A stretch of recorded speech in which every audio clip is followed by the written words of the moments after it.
గత ప్రభుత్వానికి అక్క చెల్లెమ్మలకు ఇలాంటి మేలు చేసే మనసే లేదు. ఏకంగా చట్టం చేయాలని, 50% పదవులు నా అక్క చెల్లెమ్మలకే ఇవ్వాలని, 50% నామినేషన్ వర్కులన్నీ నా అక్క చెల్లెమ్మలకే ఇచ్చే విధంగా చట్టం చేయాలని, ఇలా చెయ్యాలి అని మనసే లేదు గత ప్రభుత్వానికి.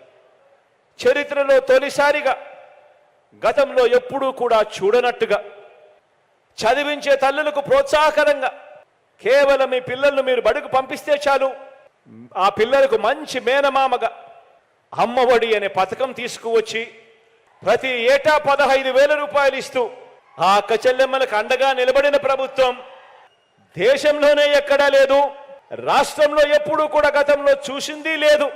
కేవలం ఈ 58 నెలల కాలంలోనే మీ బిడ్డ ప్రభుత్వంలో మాత్రమే జరిగిన మార్పు అని కూడా చెప్పడానికి సంతోషపడతా ఉన్నా.